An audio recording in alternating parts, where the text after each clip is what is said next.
The elevator. The story goes like this. You decide to ride the elevator. You're going up. The murderer will get in with you. He'll wait for you to press a button and then he'll press the button for the floor right below you. When you get to that floor, you will open the door and the murderer will go out. As the doors are about to completely close, I've lost my place. As the doors are about to completely close, he will turn around and in a small opening between the two doors, you'll see a knife. And then you'll hear him say, "I'm going to kill you on the next floor." He'll then run up the stairs and wait for you. When the door opens, he'll be there and kill you. The worst part is, the death it. The worst part is, the worst part is not the death itself, but the sheer horror you experience between those two floors. You'll be trapped in the elevator and you know you're going to get murdered. I like that story more than I like the other one. Photographs is a not too bad story, but it kind of lacks that punch. This is like, you know you're dead. The story gets to the punchline pretty quickly. I just realized I'm still recording. Yeah, I like this story a lot. Now, if I don't upload the other story, then the earlier part wouldn't have made any sense. But I do like the idea that you are just stuck in an elevator, fucking terrified, because you know it's true. The guy isn't fucking. Even if the guy was lying to you, you have no idea in those two floors, which will take like. You imagine it takes about 30 seconds. You know, I used to work at a hotel. It takes about 30 seconds to do that. So it's about just 30 seconds to feel like an eternity of hell waiting.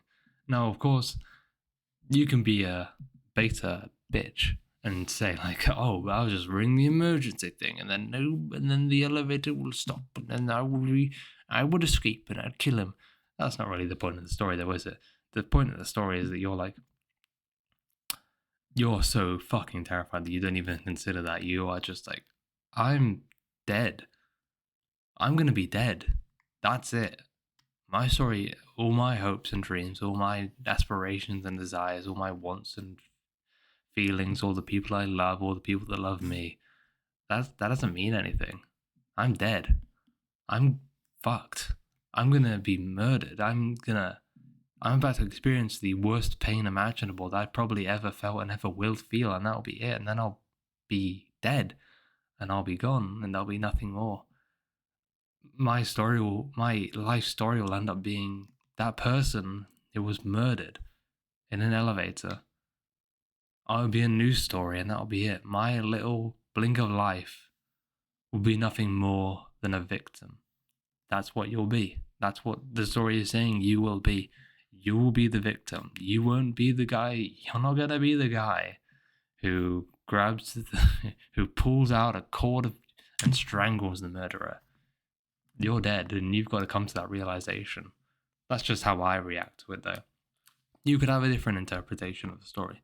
Maybe you think that you would think about something else in those 30 seconds. Maybe you'd just be in such shock that you wouldn't think of anything. You would just be there you're unable to form any sort of thoughts. My mind goes to that sort of like legacy sort of thing. Maybe that's just my narcissism. Who knows, really? But then again, you could. I think this story is just one of like utter hopelessness. It's meant to be a story that doesn't fill you with a lot of hope. Like, if you watch my other video, the angel story has a very similar tone, but it's not as obvious. This one is clearly like, consider this. What are you going to think about in those two floors? Hopefully, it's a nice elevator.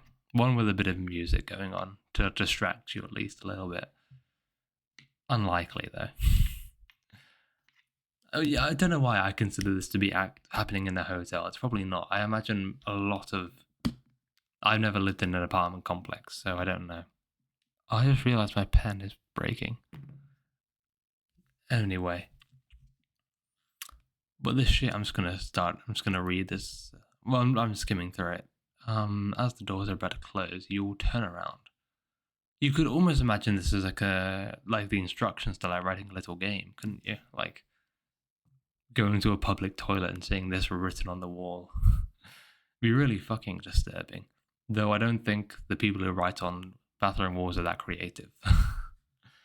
They're more so writing like "get fucked" or just smiley faces or random graffiti. But this would be interesting. It'd be a good.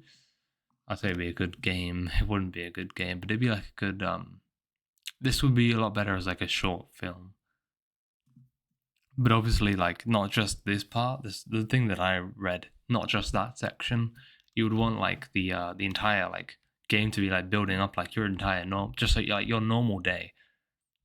Just some random person going through their day, picking up, taking calls, going to work. You know, sending their mom a message, going, "Hey, how's it going? You doing all right? I miss you, by the way." Oh, that would be so sad. Make it so it's like they've just reconnected with their mother or something. Like they're trying, like they're in that awkward stage of like being like, "Hey, I know we haven't really been that close, but I want to make things better." Oh, that pulls at the heartstrings, doesn't it? You'd feel bad once you, and even if you, it'd be a lot better if you made it clear that the guy was like the murderer, as like he came into shot. Like show it, like maybe show him writing this story. That'd be an interesting. Like you just have like a quick, like the opening scene for the short story, like the short film. You have like this guy, you have like the murderer, and the first thing is him writing this like story, and then posting it online and going, "That's pretty." And then obviously because it's the start of the short film, you go, "Okay, where's this leading to?" And then you just cut. You have this guy, you show him clearly, maybe have like a narration over it of this being read, and then you switch to the person who is going to murder later on that day. Them just going through their day, do the whole thing with them reconnecting their mother, going to work, like talking to their co-workers, being like, "Oh, you're gonna come to the pub." Oh, you can make it seem like there's like an alternative reality where they lived, because you can go like their co-workers go, "Hey, you coming out tonight?" "Oh no, I don't think I've got to go do." Like have, oh my god, you could say like they're gonna call their mum when they get home, like have like a video call. Really like build up this person as like they're trying to be, they've got things like they're in this stage of like becoming a better person, but they aren't there yet. So like maybe they're like recovering alcoholic, but they're not really open about it. Like they weren't really open about their issues, so that's why they don't tell people like why they're not going to the pub, or like why they're not going out to drink that night, and then they go home, and then eventually that's like that'll be, so you got the first section of the short film where you got the murderer basically not really writing a manifesto, but writing like, if the police found it, they'd go, "Okay, this is really similar to that one crime that happened last week." So you'd have the opening, and you have like the build up of the person, and then you'd have like the murderer coming into shot next to, like they're both going into the building. Like you could even have them going and like living in the same building, and you could have the guy or girl coming back from work, going into the building, and then you could have like this menacing figure, like the shadows, just walk out behind the person and go into the elevator with them, not really showing like the person who was just going to work and is basically the normal person in the story. They walk into the building, they go into the elevator, but then the murderer comes out from the shadows, but isn't seen by the person, and only sees it once they come into the elevator. They go like, "Oh, let's be like, oh, hey, how's it going?" And then when they wait to press the button, that's when you get the music coming in, and a bit more spooky and a bit more like the space, like 2000, like what is it, 2001 Space Odyssey? No, that's David Bowie. I'm going to look it up. 2001. No, it is Space Odyssey. That you could have like the music from that film, the really classic stuff. No, actually, you wouldn't go with that music, would you? That's a bit too cosmic.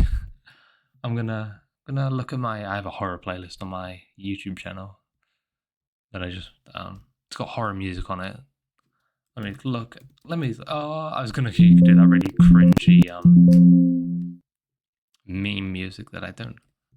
eerie, that's creepy music. You might be able to hear it. Or 1797 you might be able to hear it to out, but it's 1883. Chrome decided to block that Women's song. Convention. No, that doesn't work, does it?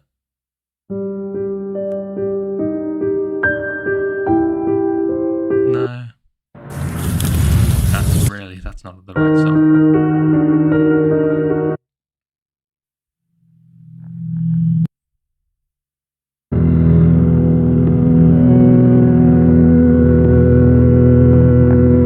You could have this like a build. I don't know if the microphone can catch this, but I have music playing, and it's really like that VHS sort of music that's a bit like distorted, creepy. You can have this when he walks in, when the murderer shows up. Anyway, I'm not gonna go into the music about this. I could go into like a whole thing like finding the music, but I'm not gonna do that because it's. I am by no means a musical expert. I like music, but I don't necessarily understand it to the degree that I could like implement it in scenes and stuff. But yeah, that would be my idea for that. I think that's again, I don't think I'm going to upload the other story that I read. It was about a photographer who basically finds pictures of themselves. They went out to do like some photography stuff in the woods, and then they found a picture of themselves in the camera roll when they were sleeping. I was like, oh, that's pretty creepy. But I kept like doing narrations of it and reading it, and then like showing, and then like listening to the recording, and it's just not a very good story. And I was like trying to explain it, like, oh, how is this a good story? Like, oh, can I kind of like justify how this is like good? And I was like, I just can't. It's good in concept. Like I might just sort of like the concept of it now. You might have gone, oh, that's interesting. Trust me, I might put a transcript in the description. I might not of the photographer story. It is just not very good, in my opinion. It's creepy, but anyone can make like a vaguely creepy story. The reason I think this is better is because you can imagine an expanded version of this that is a lot better. Now, obviously, the photography story, you can imagine it. Like you can make a whole movie out of something like that concept of like having a stalker. But the story itself just isn't well written enough for me to like get creeped out by it. I think it's mainly like I'm not gonna upload it, but the vague reason that it isn't very good. It does a very poor job of building up to what the eventual climax of the story is, where it's revealed that there are pictures of her that she obviously didn't take, and there's some kind of stalker watching over her, or someone who just knew she was in the woods and wanted to like creep her out intentionally. Or do worse things, who knows? But the story just does a poor job for me in conveying that. Like the other story that I read, the one that I posted, the first one that I posted, the angel, I think I don't think that does a particularly good job. I'm trying to remember vaguely how it goes. But I think that does I'm gonna cut that off there because I've talked enough about how you could make a really good short story out of that, of the story that I read originally. But I'm gonna cut it off there. Goodbye. Fuck you.